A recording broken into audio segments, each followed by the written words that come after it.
경우도 B2B거든요. 제조 전문이잖아요. 근데 지금 여기 해외에 유저들이 많이 오니까 해외 유저들이 자기 화장품을 제조해서 판매하고 싶을 수 있으니까 이렇게 나와서 하는 것 같아요. 자기 화장품을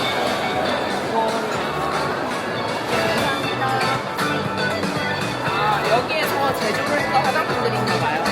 여기 보면 알바라는 브랜드도 있고. 이것도 이제 올리브영에서 많이 판매되고 있는 맞아, 올리브영 자작나무. 자작나무. 조선미녀. 메디. 메딜. 그러니까 사실 제조 자체가 어려운 게 아니라 자기만의 브랜드 특성을 가지고 판매하는 게 중요하거든요. PL도 있고. 성장하면 다칠 줄 모르고 날마다 커지기만 했지. 키르티그. 어때? 상상만 했던 스테이크. 잘한다 했더니 더 잘한다. 일단은 되게 시간이 길었어가지고 많이 힘든 시간을 보내다 들어왔는데 일단 한국인 분들뿐만 아니라 해외에 있는 많은 분들이 참여하시는 모습을 보면서 K-뷰티에 대한 위상도 많이 느끼고 그리고 갑자기 대표로서 인터뷰를 했어요. 네. 근데 기다린다고 짜증나고 있었는데 좀 성숙한 모습을 보였어야 되는데 그 질문이 좋았던 것 같아요. K-뷰티에 대한 장점과 단점을 어떻게 생각하느냐 너무 뾰족한 질문이었어요. 근데 제가 장점은 일단 모든 사람들이 자기 자신에 대한 관심과 이런 자기 자신을 가꾸는 행위나 노력이 좋은 것 같고 또 단점은 그게 너무 과잉됐다는 게 또 단점인 것 같다. 저 쇼핑백을 많이 들고 있어서 궁금하긴 하더라고요. 네. 근데 사람들이 다 쇼핑백을 하나씩 들고 가면 그게 사실 마케팅이에요. 그렇죠. 왜냐면은 많이 봤으니까 한번 가볼까 하는 생각이 들죠. 저희는 B2B를 하잖아요. 그래서 사실 되게 프로페셔널하고 좀 더 전문성이 있고 막 성분 이런 거 강조하고 그리고 뭐 어떤 기법이나 뭐 화장품 뭐 이런 그 제조 공법에 대해서 많이 강조를 해서 그게 엄청 특별한 부분이기도 한데 이렇게 막 대중 브랜드들을 보니까 정말 마케팅이 중요하겠다. 굉장히 마케팅이 중요하겠고 한정된 자본 안에서 브랜드를 키워나가려고 하면 진정성 있고 이건 너무 중요하지만 일단 빨리빨리 알려주고 빨리빨리 판매가 돼야지 이게 회사의 경영이 될 테니까 사실 깊이 있게 가는 건 시간이 필요하고 시간이 쌓여야 되는 일일 텐데 실제로는 그게 굉장히 어떻게 보면 불가능에 가까운 일일 수도 있겠다는 생각이 들어요. 화장품에 있는 내용물은 사실 같고 패키징만 다르고 향 좀 다르고 펜스 좀 다르게 해서 화장품 제조를 되게 많이 하잖아요. 그래서 여기는 보니까 온그리디언트라고 이제 한 문장으로 정리한 게 모이스처래요. 이렇게 옐로우 컬러 팩 이제 브랜딩을 했나 봐요.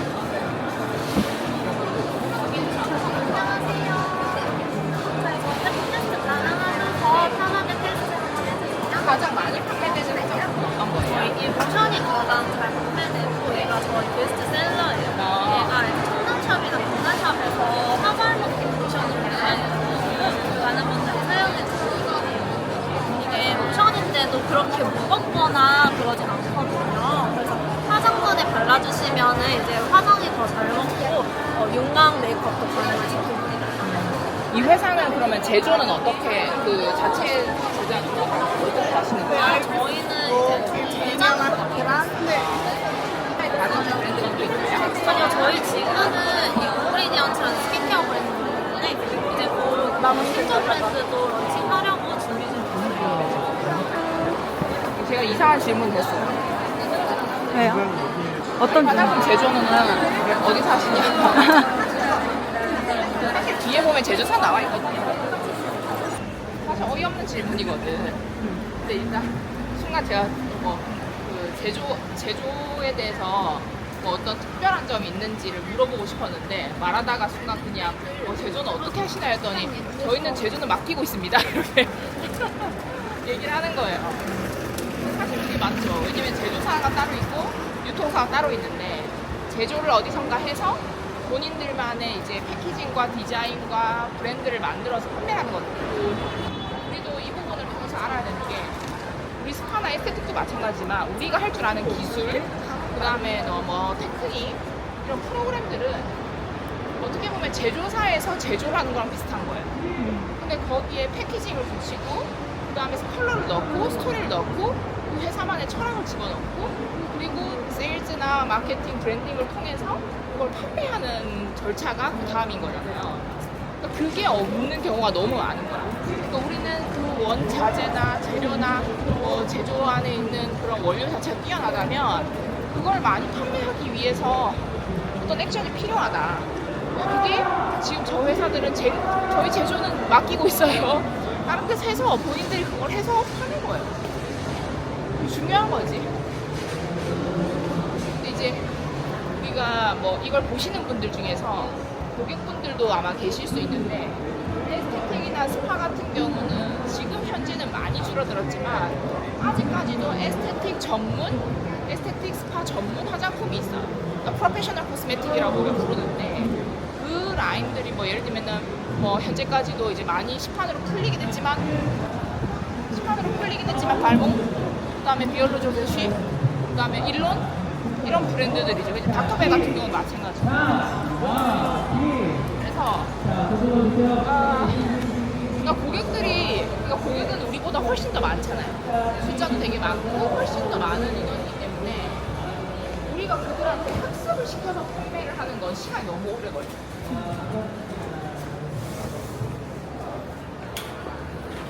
처음 30분까지 괜찮았는데 뒤에 30분은 힘들었어.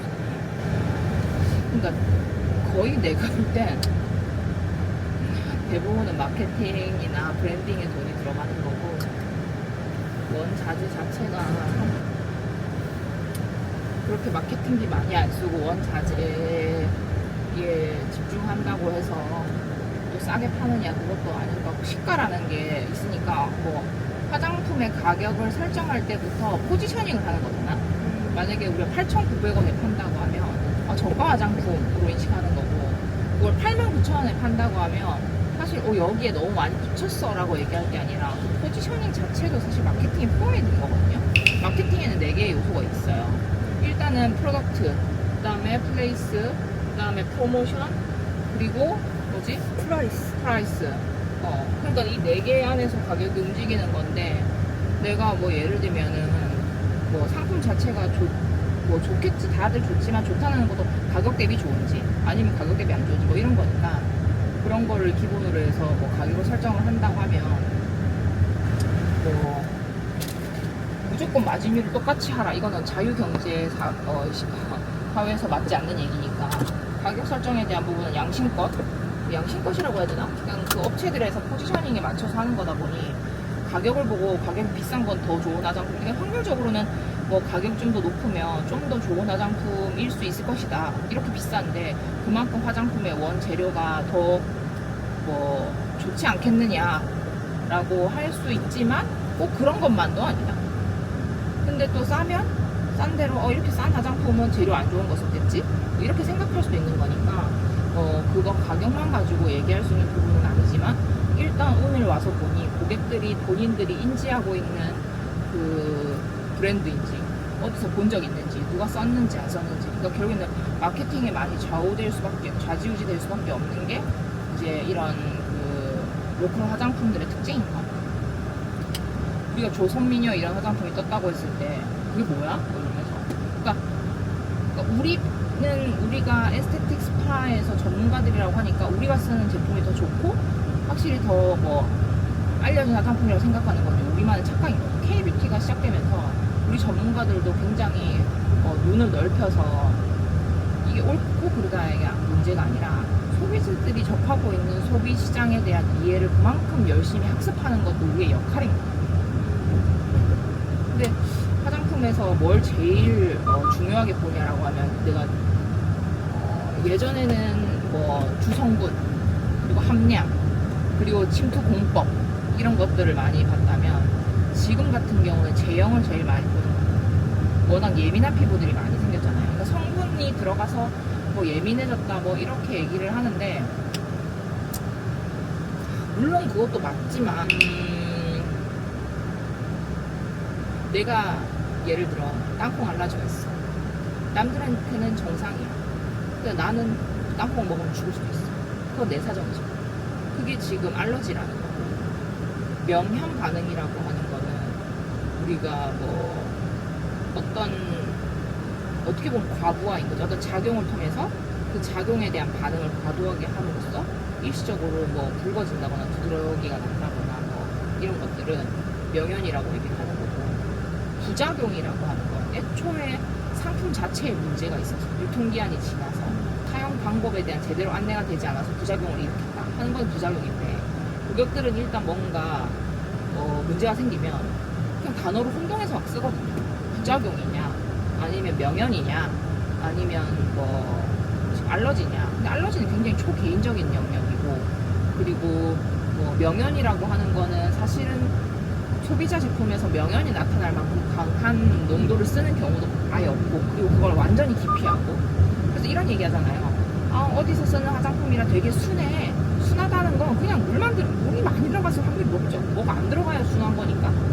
근데 효과가 좋은 화장품은 바르고 나면 좀 뭐 붉어진다던가, 혹은 뭐 우리가 예를 들면 셀룰라이트 크림 같은 거 있잖아요. 바르면 붉어진다고 하잖아.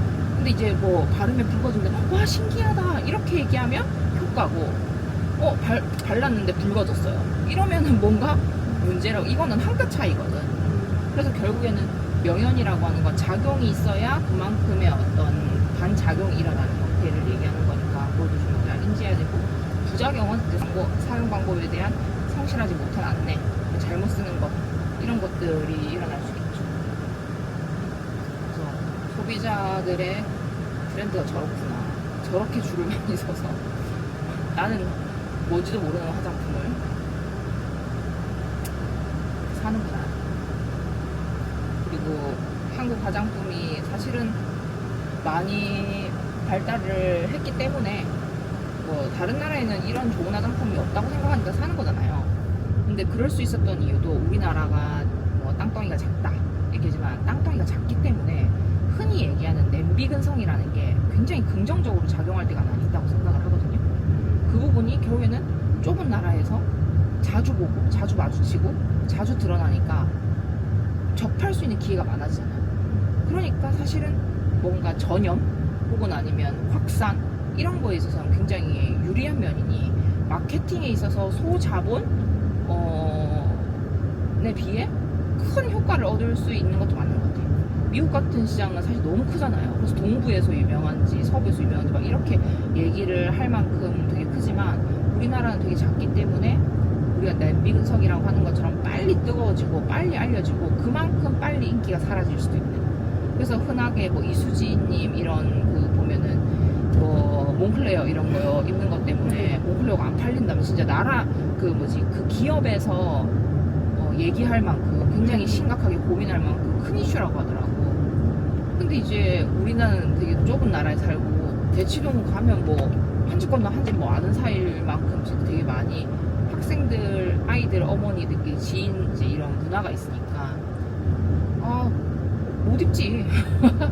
그래서 우리나라는 그런 것도 있는 것 같아.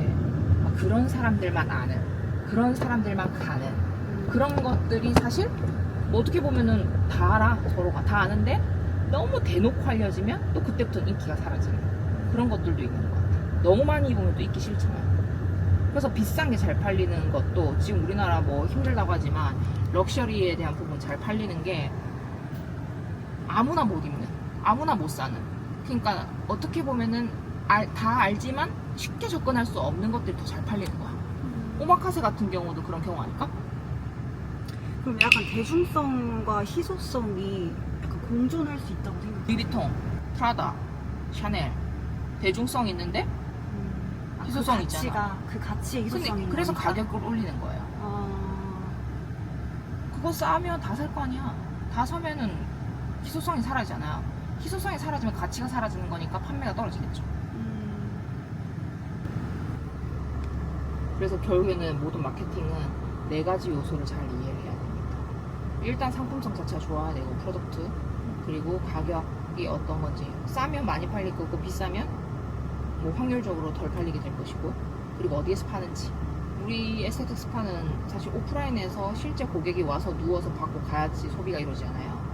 그러니까 온라인과는 완전 다른 그 프레임을 갖고 있는데, 지금 시대가 온라인이 중요하다고 얘기를 하니까 막 온라인을 많이 해. 근데 온라인에서 유명한 에스테틱 스파 원장님들은 사실은 거의 유통업자처럼 홈케어 판매를 집중하지 실제 에스테틱 서비스에 집중하는 사람은 아니에요. 그래서 진짜 좋은 에스테틱 스파는 고객들이 모르는 경우가 많지. 내 친구들이나 지인들도 물어봐. 야, 그 원장님 어때? 거기 어때? 막 왠지 그런 것 같다 이러면서. 근데 이제 한번 가보고 싶기도 하고 들은 적도 있고 괜찮아 보이는데 그리고 또 잊고 사는 거야. 그러니까 갈 계기가 사라지지. 그래서 촉진이라는 마지막 프로모션을 해야 돼요. 뭔가 홍보도 하고 인스타그램에도 올리고 뭐 첫 방문 혜택도 좀 주고 무조건 가격을 깎아서 할인을 해주라는 게 아니라 촉진하는 행위를 안 하면 사실 고객들은 알고 있고 기억은 하고 있고 한번 가보고 싶은 생각도 있었지만 그게 오늘이거나 내일이지는 않다는 거지. 그래서 여러분 K뷰티를 많이 사랑해 주시고 시대의 흐름에 맞춰서 에스테틱 스파 전문가들도 소비자들이 사랑하는 브랜드를 관심 있게 봐야 된다. 근데 어떻게 저게 유명해졌지? 어떻게 저게 많이 팔렸지는 그냥 당연히 원재료 혹은 공법 안에 주 성분을 가지고 사람들이 얘기하진 않는다. 결국에는 화장품 뒤에 보면 제조사와 유통사가 따로 있는 것처럼 우리 에스테틱 스파 사업에도 접목을 해보시라. 원재료가 좋고 원 서비스가 되게 좋아도 그것을 패키징해서 그것을 잘 포장해서 잘 판매할 수 있는 능력까지 갖췄을 때 그것이 상품성을 바라는 거지. 그냥 원재료 좋은데 왜 몰라줘? 우리 이렇게 테크닉 좋은데 왜 몰라줘? 이런 것들은 우리는 제조를 너무 잘했는데 유통은 못해요 라는 말일 수 있거든요. 유통을 잘하는 것이 결국에는 판매를 촉진하는 행위가 없이는 판매되지 않는다. 이런 거를 저희가 배우면서 오늘의 유튜브를 마무리하겠습니다.